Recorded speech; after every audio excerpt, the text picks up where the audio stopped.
Good morning. I'm in my car. I've been wanting to do a video for a while. It's really difficult. I have no privacy anymore. Yeah, but whatever. And there's so many things I want to talk about. I hope you're all doing well. I've been hiking a shit ton, which has been awesome. I'm so depressed that fall is pretty much over here. I feel like it goes by so quick, and it's the most magical time of the year. But the cold it feels good. I like that invigorating feeling. I've been walking really early in the morning, changed up my whole routine. Sometimes when things become hard and stressful and things don't work out the way that you anticipated, you always have to look for the silver lining. There's usually some type of blessing, in there. And so one of them has been changing up my routine. I'm a lot more active, because I don't want to be home anymore.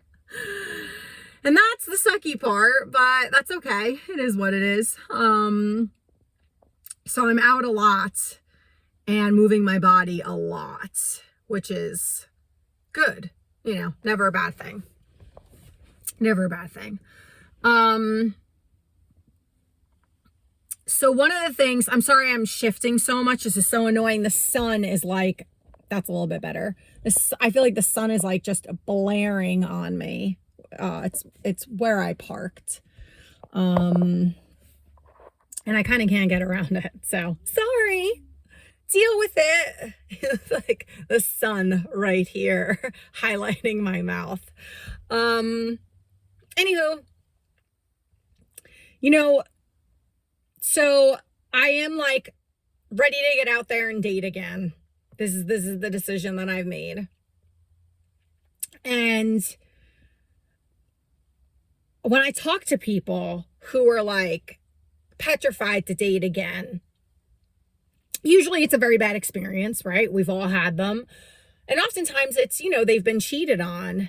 And it's, again, I have disclosed things recently from my marriage, but no one really knows everything that went down and how hard it was. And only a few know of what I endured for those 8 years. 8 years legally married. We were separated, but living together separated, which was a nightmare. Really everything started to fall apart around year 7, which they say the 7-year curse, but I mean, I can't even say that's what it was because it just, again, I was very young and dumb. I just didn't pick well. So it is what it is. But, I'm really trying hard not to say, but it's like my favorite word, I think. I don't know.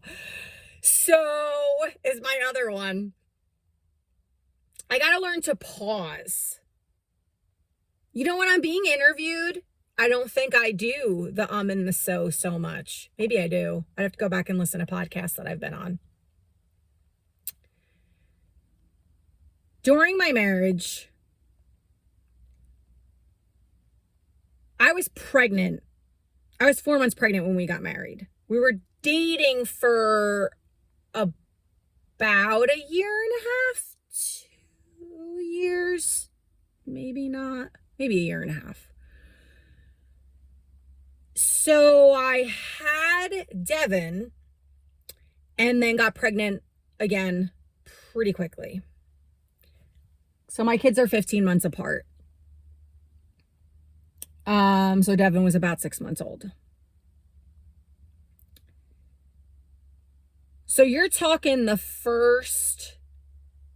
started happening the first year in my marriage. My ex-husband worked in the city. He was a trader. So appropriate. You'll understand why in a second.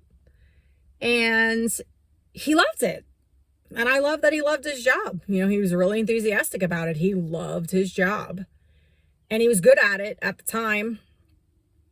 And I knew there was a lot of drugs. A lot of the men cheated. I kind of had an inkling of what life was like in that world. And they were in their whole own world.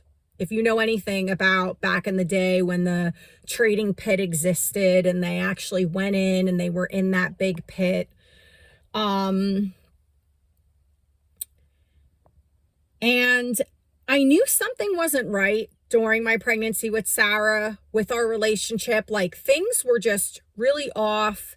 He wasn't coming home. All of a sudden there were late nights and I would call and women would answer, and they were secretaries who worked late nights.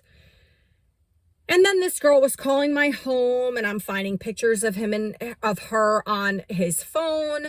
And then he's like, I'm driving Jen to the airport because she's going back home to Alabama to visit her family. It was just clear that something was going on. And this basically was happening during my whole pregnancy. I actually think he was with her the night that I was in delivery, and that's why he was late getting to the hospital, because he was working a late night. Now, everybody knew, but it was like the elephant in the room because nobody would talk about it.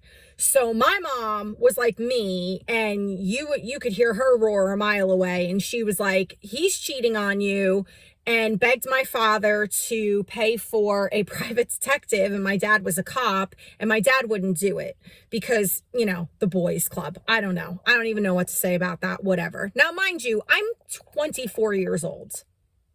Essentially, I'm very much still a kid.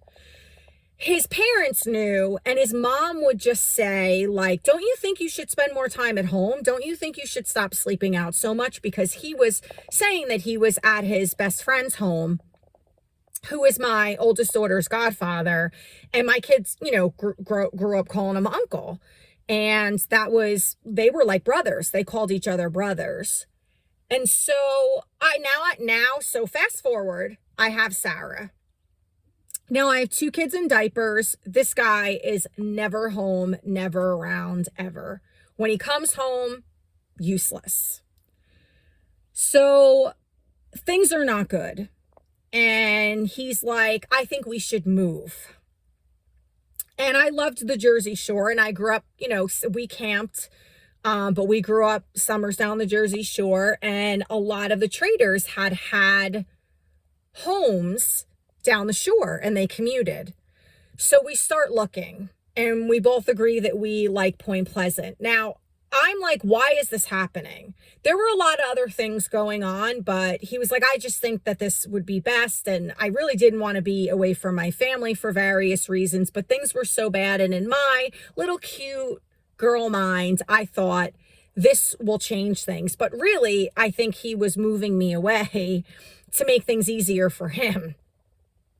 And so we ended up moving. And this girl was still around. And I built a whole life by myself for like the first year that we moved to Point Pleasant. I almost never saw him. There was a point where he's like, I'm so proud of you that you like built this whole life by yourself. Every friend we ended up having as a married couple was me being like, meet so-and-so's husband, meet this guy, meet this guy. All of his friends were from the networking that I did. But long story short, I guess this girl started to feel super guilty. She wound up moving back to Alabama. I knew he was very depressed. Now, you might be saying to me, why would you stay with him? I didn't know what to do because everybody knew, and nobody was like supportive enough to be like, you need to get away from him. It was a very frigged up situation when I look back. Like, I would never allow one of my kids to endure a situation like that. So he cheated on me basically the whole marriage. This was not the first guy that I was with that cheated on me. Now I had to take a hard look at myself and say, okay, Carrie, who's the common denominator? Not blaming myself. I didn't ask for this. I was a really good partner, so I felt, oh, I have my stuff, believe me. And I know I have my stuff. I'm not denying that. But I was loyal. I mean, I'm loyal. I am not a cheater.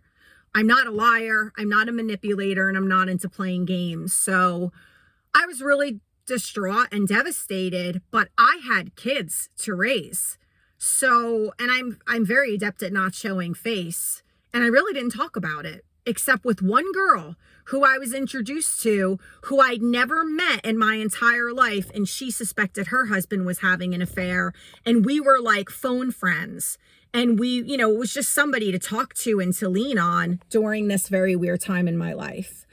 But the affair did end, and he did cheat on me again. And then the Jen thing, the girl from Alabama, and that lasted a hot minute. It lasted a long while. His best friends, I think why I decided to move was because it was like, I need to get away from this. If he's going to keep doing this and this is how it's going to be, I need to remove myself and start anew. I just wanted to be removed from the whole situation. Again, I'm 24 years old. This is my first marriage. I have 2 kids in diapers. They're 15 months apart. My oldest was like having 6 kids. So, I don't know what I was thinking. I don't know. I can't really, my 47-year-old brain where I am now in my life can't really work that all out so well. I look back and I go, oh, you know, you sweet little thing, you. I have a lot of compassion for that girl because I felt like I was doing the right thing. You know, I was going to make it work for the sake of the kids. I was, you know, definitely in that mindset. And that was kind of my family's attitude. But his best friend, Joe, my oldest daughter's godfather, called me. This is how I knew. This is how I knew it was really happening. He called me on our home line when we were still living in Kearney, and he said, want to retaliate?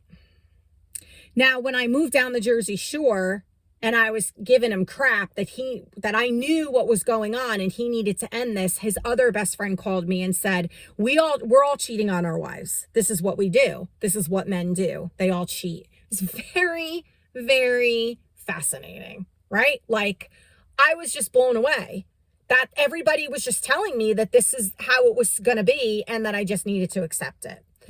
Long story short, my ex-husband has cheated on every single girlfriend that he's had since me. Every single one of them. He's now again single. It really screwed me up, and I stayed single for a long time. I have dated since. I mean, I've been divorced 15 years. I have dated since. The whole point of this is that you can't let stuff like that hold you back. You just can't. You cannot allow this stuff to hold you back.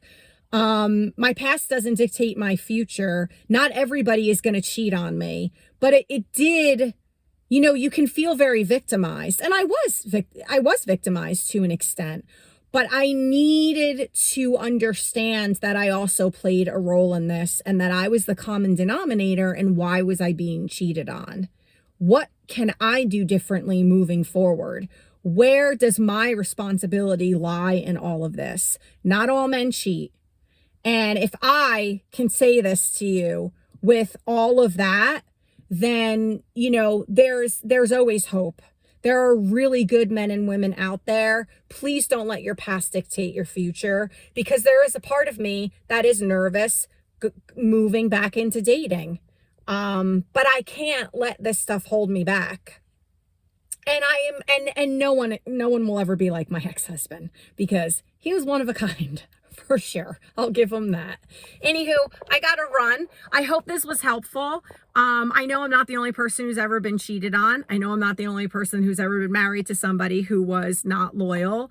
And I know I'm not the only person out there who's a little skittish about dating again. But, you know, we're going to do this thing called life because that's what we're here to do. Rock on, my friends. Have a great day.